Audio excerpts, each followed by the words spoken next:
जय श्री कृष्ण। दोस्तों, आज मैं आपको श्रीमद् भागवत महापुराण की तृतीय अध्याय की कथा सुना रहा हूँ, जिसमें हम वर्णन करेंगे भक्ति के कष्ट की निवृत्ति। नारद जी कहते हैं, अब मैं भक्ति, ज्ञान और वैराग्य को स्थापित करने के लिए प्रयत्न पूर्वक श्री सुखदेव जी के कहे हुए भागवत शास्त्र की कथा द्वारा उज्ज्वल ज्ञान यज्ञ करूंगा। यह यज्ञ मुझे कहाँ करना चाहिए? आप इसके लिए कोई स्थान बता दीजिए। आप लोग वेद के पारगामी हैं, इसलिए मुझे इस सुख शास्त्र की महिमा सुनाइए। यह भी बताइए कि श्रीमद् भागवत की कथा कितने दिनों में सुनानी चाहिए और उसके सुनने की विधि क्या है? सनकादि बोले, नारद जी, आप बड़े विनीत और विवेकी हैं। सुनिए, हम आपको ये सब बातें बताते हैं। हरिद्वार के पास आनंद नाम का एक घाट है। वहां अनेकों ऋषि रहते हैं तथा देवता और सिद्ध लोग भी उसका सेवन करते रहते हैं। भांति भांति के वृक्ष और लताओं के कारण वह बड़ा सघन है और वहां बड़ी कोमल नवीन बालू बिछी हुई है। वह घाट बड़ा ही सुरम्य और एकांत प्रदेश में है। वहां हर समय सुनहले कमलों की सुगंध आया करती है। उसके आसपास रहने वाले सिंह, हाथी आदि परस्पर विरोधी जीवों के चित्त में भी बैरभाव नहीं है। वहां आप बिना किसी विशेष प्रयत्न के ही ज्ञान यज्ञ आरंभ कर दीजिए। उस स्थान पर कथा में अपूर्व रस का उदय होगा। भक्ति भी अपनी आंखों के ही सामने निर्मल और जरा जीर्ण अवस्था में पड़े हुए ज्ञान और वैराग्य को साथ लेकर वहां आ जाएगी, क्योंकि जहाँ भी श्रीमद् भागवत की कथा होती है वहाँ ये भक्ति आदि अपने आप पहुँच जाते हैं। वहाँ कानों में कथा के शब्द पढ़ने से ये तीनों तरुण हो जाएंगे। सूत जी कहते हैं, इस प्रकार कहकर नारद जी के साथ सनक आदि भी श्रीमद् भागवत कथा अमृत का पान करने के लिए वहाँ से तुरंत गंगा तट पर चले आए। जिस समय वे तट पर पहुँचे, भूलोक, देवलोक और ब्रह्मलोक सभी जगह इस कथा का हल्ला हो गया। जो भागवत कथा के रसिक विष्णु भक्त थे, वे सभी श्रीमद् भागवत कथा अमृत का पान करने के लिए सबसे आगे दौड़ दौड़ कर आने लगे। भृगु, वशिष्ठ, च्यवन, गौतम, मेधातिथि, देवल, देवरात, परशुराम, विश्वामित्र, साकल, मार्कंडेय, दत्तात्रेय, पिप्पलाद, योगेश्वर, व्यास और पराशर, छाया, सुक, जाजली और जनुहु आदि सभी प्रधान मुनिगण अपने अपने पुत्र, शिष्य और स्त्रियों समेत बड़े प्रेम से वहां आए। इनके सिवा वेद, वेदांत, उपनिषद, मंत्र, तंत्र, 17 प्राण और 6 शास्त्र भी मूर्तिमान होकर वहां उपस्थित हुए। गंगा आदि नदियां, पुष्कर आदि सरोवर, कुरुक्षेत्र आदि समस्त क्षेत्र, सारी दिशाएं, दंडक आदि वन, हिमालय आदि पर्वत तथा देव, गंधर्व और दानव आदि सभी कथा सुनने चले आए। जो लोग अपने गौरव के कारण नहीं आए, महर्षि भृगु उन्हें समझा बुझा कर ले आए। तब कथा सुनाने के लिए दीक्षित और श्री कृष्ण परायण सनकादि नारद जी के दिए हुए श्रेष्ठ आसन पर विराजमान हुए। उस समय सभी श्रोताओं ने उनकी वंदना की। श्रोताओं में वैष्णव, विरक्त, सन्यासी और ब्रह्मचारी लोग आगे बैठे और उन सब के आगे नारद जी विराजमान हुए। एक ओर ऋषिगण, एक ओर देवता, एक ओर वेद और उपनिषद आदि तथा एक ओर तीर्थ बैठे और दूसरी ओर स्त्रियां बैठी। उस समय सब ओर जय जयकार, नमस्कार और शंखों का शब्द होने लगा और अबीर, गुलाल, खील एवं फूलों की खूब वर्षा होने लगी। कोई देव श्रेष्ठ तो विमानों पर चढ़कर वहां बैठे हुए सब लोगों पर कल्प वृक्ष के पुष्पों की वर्षा करने लगी। सूत जी कहते हैं, इस प्रकार पूजा समाप्त होने पर जब सब लोग एकाग्रचित हो गए, तब सनक आदि ऋषि महात्मा नारद को श्रीमद् भागवत का महत्तम स्पष्ट करके सुनाने लगे। सनक आदि ने कहा, अब हम आपको इस भागवत शास्त्र की महिमा सुनाते हैं। इसके श्रवण मात्र से मुक्ति हाथ लग जाती है। श्रीमद् भागवत की कथा का सदा सर्वदा सेवन आस्वादन करना चाहिए। इसके श्रवण मात्र से श्री हरि हृदय में आप विराजते हैं। इस ग्रंथ में 18,000 श्लोक और 12 स्कंद हैं तथा श्री सुखदेव और राजा परीक्षित का संवाद है। आप यह भागवत शास्त्र ध्यान देकर सुनिए। यह जीव तभी तक अज्ञानवश इस संसार चक्र में भटकता है जब तक क्षण भर के लिए भी कानों में इस सुख शास्त्र की कथा नहीं पड़ती। बहुत से शास्त्र और प्राण सुनने से क्या लाभ है? इससे तो व्यर्थ का भ्रम बढ़ता है। मुक्ति देने के लिए तो एकमात्र भागवत शास्त्र ही गरज रहा है। जिस घर में नित्य प्रति श्रीमद् भागवत की कथा होती है वह तीर्थ रूप हो जाता है और जो लोग उसमें रहते हैं उनके सारे पाप नष्ट हो जाते हैं। हजारों अश्वमेध और सैकड़ों वाजपेयी यज्ञ इस सुख शास्त्र की कथा का 16वां अंश भी नहीं हो सकती। तपोधनो, जब तक लोग अच्छी तरह श्रीमद् भागवत का श्रवण नहीं करते तभी तक उनके शरीर में पाप निवास करते हैं। फल की दृष्टि से इस सुख शास्त्र कथा की समता गंगा, गया, काशी, पुष्कर या प्रयाग कोई तीर्थ भी नहीं कर सकता। यदि आपको परम गति की इच्छा है तो अपने मुख से ही श्रीमद् भागवत के आधे अथवा चौथाई श्लोक का भी नित्य नियम पूर्वक पाठ कीजिए। ओंकार, गायत्री, पुरुष सूक्त, तीनों वेद, श्रीमद् भागवत, ओम नमो भगवते वासुदेवाय, यह द्वादशाक्षर मंत्र, 12 मूर्तियों वाले सूर्य भगवान, प्रयाग, संवत्सर रूप, काल, ब्राह्मण, अग्निहोत्र, गौ, द्वादशी तिथि, तुलसी, वसंत ऋतु और भगवान पुरुषोत्तम, इन सब में बुद्धिमान लोग वस्तुतः कोई अंतर नहीं मानते। जो पुरुष अहर्निश अर्थ सहित श्रीमद् भागवत शास्त्र का पाठ करता है उसके करोड़ों जन्मों का पाप नष्ट हो जाता है। इसमें तनिक भी संदेह नहीं है।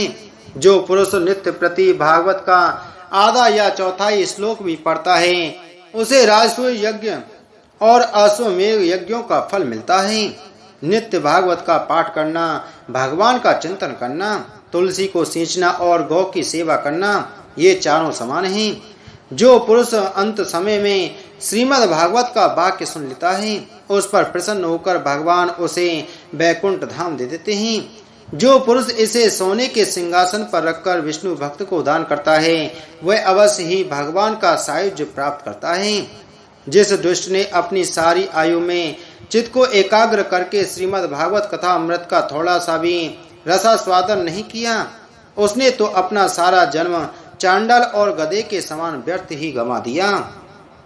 वह तो अपनी माता को प्रसव पीड़ा पहुंचाने के लिए ही उत्पन्न हुआ। जिसने इस सुख शास्त्र के थोड़े से भी वचन नहीं सुने वह पापात्मा तो जीतता हुआ ही मुर्दे के समान है। पृथ्वी के भार स्वरूप उस पशु तुल्य मनुष्य को धिक्कार है।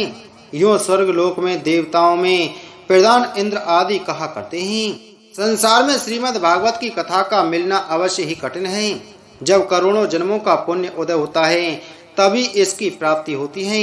नारद जी, आप बड़े ही बुद्धिमान और योग निधि हैं।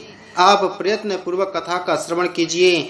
इसे सुनने के लिए दिनों का कोई नियम नहीं है। इसे तो सर्वदा ही सुनना अच्छा है। इसे सत्य भाषण और ब्रह्मचर्य पालन पूर्वक सर्वदा ही सुनना श्रेष्ठ माना गया है। किंतु कलयुग में ऐसा होना कठिन है। इसलिए इसकी सुखदेव जी ने जो विशेष विधि बताई गई है वह जान लेनी चाहिए। कलयुग में बहुत दिनों तक चित्त की वृत्तियों को वश में रखना, नियमों में बंधे रहना और किसी पुण्य कार्य के लिए दीक्षित रहना कठिन है। इसलिए सप्ताह श्रवण की विधि बताई गई है। श्रद्धा पूर्वक कभी भी श्रवण करने से अथवा माघ मास में श्रवण करने से जो फल होता है वही फल श्री सुखदेव जी ने सप्ताह श्रवण में निर्धारित किया है। मन के असंयम, रोगों की बहुलता और आयु की अल्पता के कारण तथा कलयुग में अनेकों दोषों की संभावना से ही सप्ताह श्रवण का विधान किया गया है। जो फल तप, योग और समाधि से भी प्राप्त नहीं हो सकता वह सर्वांग रूप में सप्ताह श्रवण में सहज में ही मिल जाता है। सप्ताह श्रवण यज्ञ से बढ़कर है, व्रत से बढ़कर है, तप से कहीं बढ़कर है, तीर्थ सेवन से तो सदा ही बड़ा है, योग से बढ़कर है, यहाँ तक कि ध्यान और ज्ञान से भी बढ़कर है। अजी इसकी विशेषता कहाँ तक वर्णन करें? यह तो सभी से बढ़ चढ़कर है। शौनक जी ने पूछा, सूत जी, यह तो आपने बड़े आश्चर्य की बात कही। अवश्य ही यह भागवत पुराण योग वेत्ता ब्रह्मा जी के भी आदि कारण श्री नारायण का निरूपण करता है, परंतु यह मोक्ष की प्राप्ति में ज्ञान आदि सभी साधनों का तिरस्कार करके इस युग में उनसे भी कैसे बढ़ गया? सूत जी ने कहा, शौनक जी, जब भगवान श्री कृष्ण इस धराधाम को छोड़कर अपने नित्य धाम को जाने लगे, तब उनके मुखारविंद से एकादश स्कंद का ज्ञानोपदेश सुनकर भी उद्धव जी ने पूछा। उद्धव जी बोले, गोविंद, अब आप तो अपने भक्तों का कार्य करके परम धाम को पधारना चाहते हैं, किंतु मेरे मन में एक बड़ी चिंता है, उसे सुनकर आप मुझे शांत कीजिए। अब घोर कलकल आया ही समझिए, इसलिए संसार में फिर अनेकों दुष्ट प्रकट हो जाएंगे। उनके संसर्ग से जब अनेकों सत्पुरुष भी उग्र प्रकृति के हो जाएंगे, तब उनके भार से दबकर यह गौरूपणी पृथ्वी किसकी शरण में जाएगी?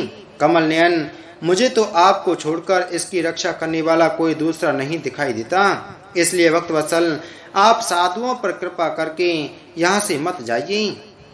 भगवान, आपने निराकार और चिन्मात्र होकर भी भक्तों के लिए ही तो यह सगुण रूप धारण किया है, फिर भला आपका वियोग होने पर भी भक्त जन पृथ्वी पर कैसे रह सकेंगे? निर्गुणोपास नामे तो बड़ा कष्ट है, इसलिए कुछ और विचार कीजिए।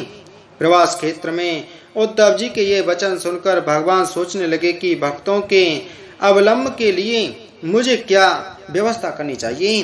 शौनक जी, तब भगवान ने अपनी सारी शक्ति भागवत में रख दी। वे अंतर्ध्यान होकर इस भागवत समुद्र में प्रवेश कर गए।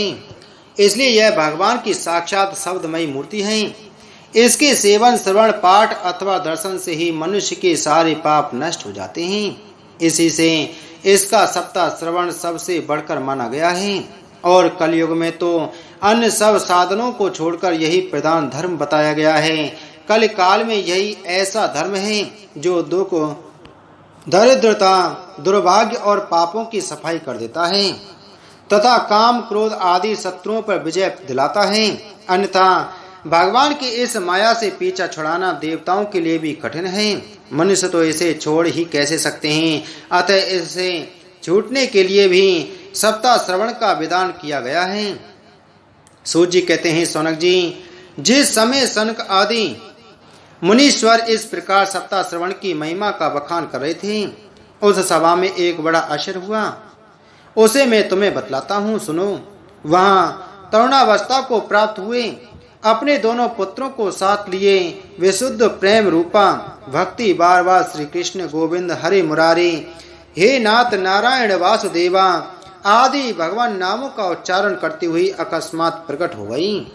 सभी सदस्यों ने देखा कि परम सुंदरी भक्ति रानी भागवत के अर्थों का आभूषण पहने वहां पधारी।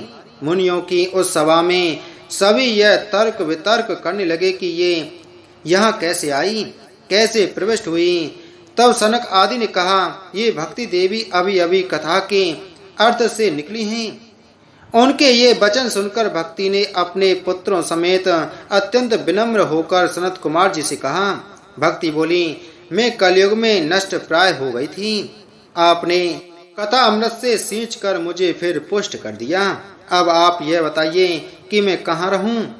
यह सुनकर सनक आदि ने उससे कहा, तुम भक्तों को भगवान का स्वरूप प्रदान करने वाली, अनन्य प्रेम का संपादन करने वाली और संसार रोग को निर्मूल करने वाली हो, अतः तुम धैर्य धारण करके नित्य निरंतर विष्णु भक्तों के हृदयों में ही निवास करो। ये कलयुग के दोष भले ही सारे संसार पर अपना प्रभाव डालें, किंतु वहां तुम पर इसकी दृष्टि भी नहीं पड़ सकती। इस प्रकार उनकी आज्ञा पाते ही भक्ति तुरंत भगवत भक्तों के हृदयों में जा विराजी। जिनके हृदय में एकमात्र श्री हरि की भक्ति निवास करती है, वे त्रिलोकी में अत्यंत निर्धन होने पर भी परम धन्य हैं, क्योंकि इस भक्ति की डोरी से बंधकर तो साक्षात भगवान भी अपना परम धाम छोड़कर उनके हृदय में आकर बस जाते हैं। भूलोक में यह भागवत साक्षात पर ब्रह्म का विग्रह है। हम इसकी महिमा कहाँ तक वर्णन करें। इसका आश्रय लेकर इसे सुनाने से तो सुनने और सुनाने वाले दोनों को ही भगवान श्री कृष्ण की समता प्राप्त हो जाती है। अतः इसे छोड़कर अन्य धर्मों से क्या प्रयोजन है। इति श्री पद्म पुराणे उत्तरखंडे श्रीमद्भागवत महात्म्ये भक्ति कष्ट निवृत्ति नामम तृतीय अध्याय संपूर्णम। बोलो श्रीमद्भागवत महापुराण की जय। बोलो श्री कृष्ण चंद्र भगवान की जय।